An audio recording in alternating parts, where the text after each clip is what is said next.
Today, guys, I'm going to be showing you the very best progression here inside of Sailor Piece on Roblox. So basically everything you need to do from the start of the game to the end. So this is going to be a very in-depth beginner's guide. So without further ado, let's go ahead and get right into this video. By the way, if you're going to be entered in any of my Game Pass giveaways, all you guys have to do is leave a like on this video, comment your name down below, and make sure you hype the video. I will be choosing a winner in 7 days. Also, please make sure you respond to my comment because I have been picking winners recently and you guys haven't been responding. So be on the lookout and be ready to respond. Anyways, let's go ahead and get right into this video. All right, so the very first thing to know is that you're going to spawn at this island, right? So you're going to spawn here, kill these NPCs, obviously, and then you're going to have to buy your very first weapon. You can upgrade stuff with stats, as you can see right here. And then there's a bunch of races and clans, and there's a ton of stuff that you'll see just in your stats alone. So we have your sword, your melee, your sword, your power, your race, your accessories, your traits, your runes as well, and then your clan. So there's a lot to this game, and I'm going to show you basically everything you need to try to aim for inside of it. All right, so starting off with melee, or actually I'll start off with races. To get races, first off, you can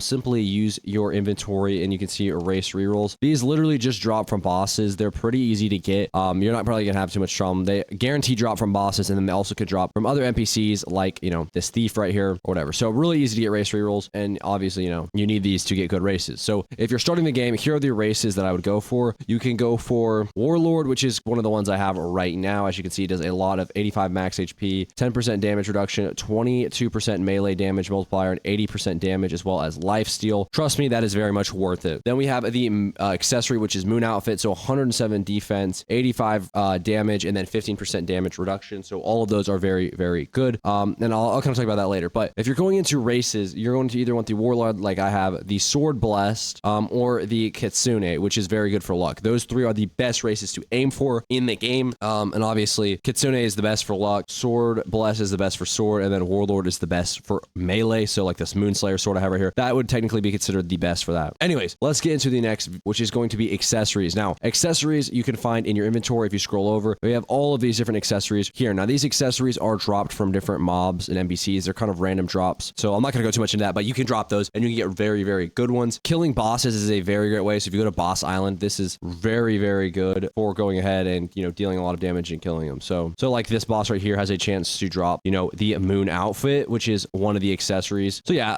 there's the bosses and accessories. Now let's get into the next thing, which I'm going to talk about is kind of like the upgrader. Now this is going to be used for swords, melee, a bunch of other stuff. So if you go to Shibuya Station and you run over here, you're going to see number one, you have blessings, which you can go ahead and use on any of the melees you have. Now I do believe you can't have it equipped or you can't use it. So yeah, but let's say we want to use limited sorcerer. You can literally just upgrade the damage. So I don't believe this Moonslayer is really upgraded at all. Actually, never mind. It's actually B10. So this one has been upgraded to the fullest, which is what I'm using. And there's obviously strongest in history. So there's a lot. Now you can upgrade with blessings, any of these, and then with enchanter, this is where you're going to need multiple different items, but this is where you're going to use your accessories and stuff like that. So you can upgrade the defense, damage, and all that good stuff. So very, very overpowered and useful. Now, as you progress further in the game, bosses will become easier and easier to kill. But like I was saying earlier in the video, we literally got a race reroll, trait reroll, dungeon key, and a lot of other very, very important stuff. So now let's talk about traits, which can be found at Sailor Island, which I'm going to kind of just go over what Sailor Island is. So if we teleport to Sailor Island right here, you're going to see we have ascensions. So if you want to ascend, you guys can obviously go ahead and do that. Then if we run over here, we have a bunch of titles, which are very important for damage and a bunch of other things. These titles can be unlocked various ways. The best title being the Six-Eyed Demon. So obviously that one's very good for damage. Then we have traits over here, which again, this is a secret trait that we currently have called Overlord. If you go to index, you can see the Overlord is literally the best trait in the entire game, giving you double HP, 1.9 times damage, and negative 25% CD. So very, very overpowered. You get trait rerolls from, you know, bosses. Stat rerolls, this is if you want specific things. So like we have S's and SSS for pretty much all of these, and you can see there's a huge damage buff. Now there are also hockeys inside of this game and runes, and I'm going to talk about both of those really quickly here. So you have your observation hockey and your other hockey. These are both unlocked at different islands. One of those islands is the Snow Island. So if we go to Snow Island, this is going to be the very first hockey. So I'm assuming you're probably on the very first hockey. Also on this island, you can find the Dark Blade, which is very good for beginners, especially if you're kind of figuring out how this game works. But if you head all the way to the back, you will see that there's actually hockeys back here that you guys can go ahead and do a quest to get. This is the very first hockey. And then you can go ahead and check that through here. Now, the next thing I want to talk about is runes, which if you go into your inventory and scroll over, you will see runes. We have a bunch of runes right here, including the Blood rune and the Guardian rune. We have over 10 of these. So let's talk about how you go ahead and get runes. Now there's two different ways, but the most common way of getting runes is if you actually teleport to Dungeon Island and go ahead, run over here and complete rune dungeons. So rune dungeons are going to number one, level up your rune. So if you go to your stats, they will level up your rune, and it will also have a chance to drop runes. So very, very important. Now the other way to get runes, which are a little bit harder to do,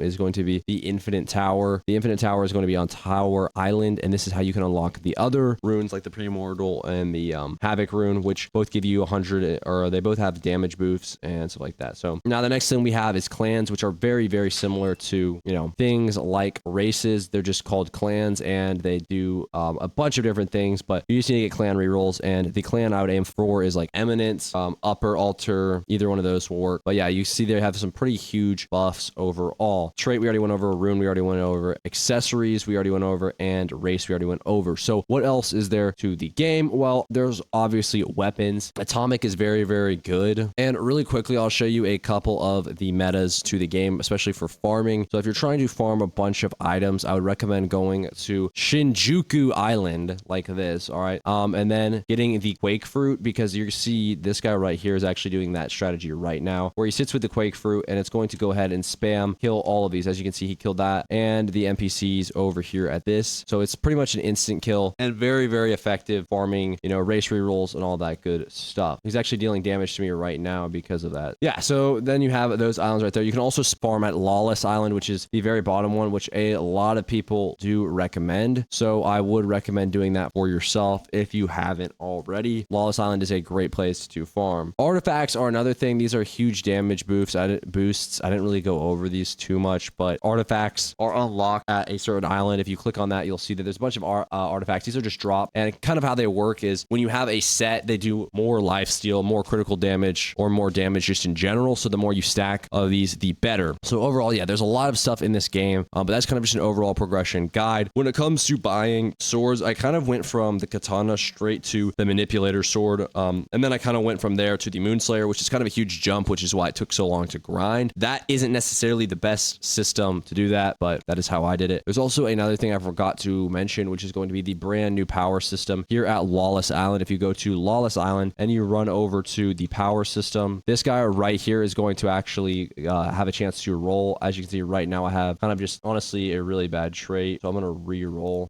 So yeah, there we go. We have a better trait right here. I'm gonna re-roll and see. Okay, we did get an even higher one. We got legendary. I'm not gonna push my luck too much because that's a lot better than what I had before. But yeah, it does a lot of damage if you just teleport. You know, I'll teleport here. Honestly, you'll see a pretty big damage difference. Obviously, it's a one tap. Very, very broken for farming, to say the least. But yeah, that's pretty much it, guys. I hope you did enjoy this video. If you did, please make sure to leave a like, comment, subscribe. Helps out the channel a ton. We are on the road 300,000 subs, so it would mean a lot if you guys did subscribe, and I'll see you guys in the next video.